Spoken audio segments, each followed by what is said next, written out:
미용계에 무슨 일이 일어나고 있는 것일까요? 여러분은 그것을 알고 있으십니까? 아니면 그것에 대해서 준비하고 계십니까?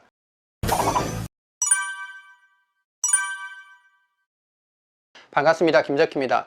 여러분도 요즘 치열한 경쟁 미용 시장에서 지내면서 어떻게 보면 코로나 이후에 이것이 정상적이진 않다라는 생각을 한두 번씩 해보지 않았나 묻고 싶습니다.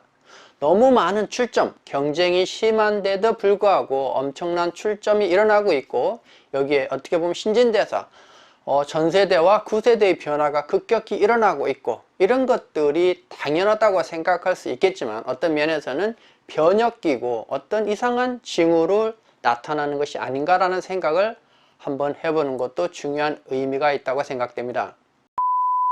여러분도 아시겠지만 지진이 나기 전에 동물들이 땅속에서 나와서 밖에서 모여 있다든지, 아니면 때로 연어나 때로 이런 짐승들이 단체로 어디론가 이동하는 것들이 목격이 된다는 거죠. 보통 때는 보이지 않던 그런 동물들의 행태를 보고 자연에 이상한 현상이 일어날 거라는 생각을 합니다. 또 하나는 하늘에 구름이 아주 동글동글하게 뭉게뭉게 있다든지, 이런 현상들이 지진이라든지 기온의 엄청난 변혁을 일어날 때 보이는 징후들입니다. 또 하나는 타이타닉 영화에서도 보셨지만 배가 침몰하기 전에 가장 먼저 아는 것은 바닥에 있는 쥐들이라는 거죠. 이것들이 자꾸 위로 올라오고 방향을 틀을 때 배에 어떤 문제가 있구나를 안다고 합니다만은, 이런 징후가 어떤 현상을 미리 예측하도록 만드는데, 혹시 미용계의 이런 현상들이 그 어떤 변화의 사전적인 앞서서 나타나는 징후가 아닌지를 한번 오늘 이 시간에 여러분과 이야기를 나눠보고자 합니다. 91년도 이후로 제가 미용계 현장에서 있으면서 이게 볼 때 미용실이 손님이 많고 경기가 좋으면 손님을 처리하느냐고, 즉 일하느냐고 바쁘기 때문에 교육을 등한시하거나 교육에 대해서 그렇게 중요시하지 않는 현상이 나타납니다. 그러다가 어떤 경쟁이 심해지면 메이커를 비롯해서 선두에 서서 많은 사람들이 새로운 기술에 대해서 집착하고 집중하게 되어 있죠.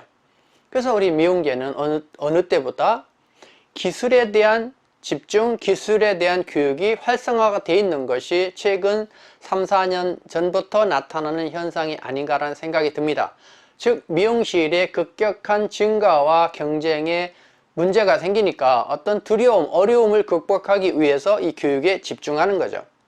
그런데 이렇게 기술에 집중해서 기술 교육이 어느 순간 일정 기간 엄청나게 활성화가 되다가 이것이 기술로는 해결이 안 되고 뭔가 새로운 극복을 찾아야 될 때 사람들은 경영교육, 자문 상담을 찾는 경우가 그 다음에 나타나는 징후입니다.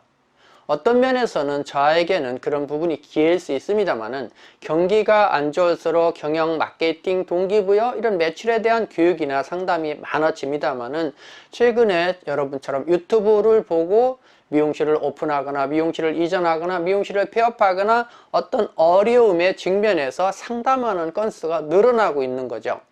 이걸 보면서 제가 오늘 방송을 준비했습니다만은, 왜 이들이 갑자기 이런 현상들이 급격히 늘어나고 있을까, 즉 건수가 늘어나고 있을까라는 부분이죠. 분명한 건 여러분이나 저나 똑같이 압니다. 이 미용실이 8만 개, 9만 개, 15만 개, 16만 개까지 지금 육박해 와 있습니다만, 이것이 17만 개, 18만 개, 예를 들어서 20만 개 무한히 갈 수는 없는 거죠. 그러면 어느 일정 수준에 도달하면 분명히 다운될 겁니다. 집값이 올랐다 떨어지듯이 땅값이 올랐다 떨어지듯이 분명히 떨어질 건데, 그 시점이 언제냐라는 거죠. 그것이 어떤 면에서는 사전에 나타나는 징후가 아닌가 싶습니다. 전세가 떨어지고 집값이 떨어지듯이, 전세가 오르고 집값이 오르듯이, 주식이 떨어지고 부동산이 떨어지듯이 어떤 선행되는 지수가 있다는 겁니다.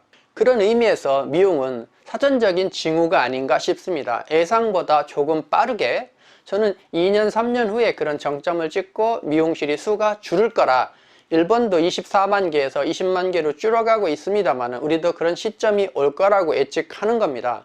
그래서 16만 개, 여기에서 적어도 3만, 12만으로 주는 그런 단계가 있는데 저는 그것을 2년 정도의 텀을 봤습니다만 이것이 생각보다 빠르게 나타날 징후가 있다는 겁니다.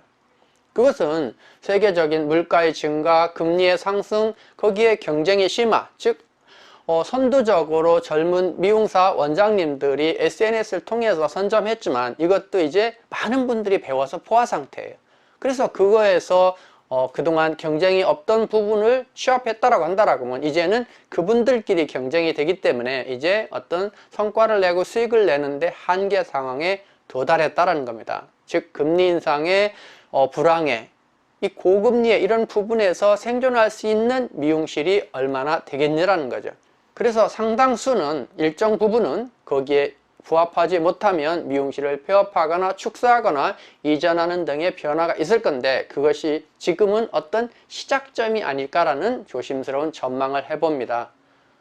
제가 하는 말이 반드시 맞다라는 이야기는 아니지만 그동안 진행 오면서 이 촉을 가지고 여러분한테 방향 제시를 한번 해보는 겁니다. 이런 증상이 그동안 반복되어 있기 때문에 이 이후에 미용실에 어떤 변화가 올 거라는 거죠. 그래서 오늘도 이 영상을 창조해서 어떤 계획을 세우고 어떤 비전을 준비하는데 참고가 되시길 바랍니다. 자, 오늘도 키움을 만나서 성공하는 여러분이 되시기 바랍니다. 키움을 만나면 부자가 된다. 좋은 하루 되십시오. 고맙습니다.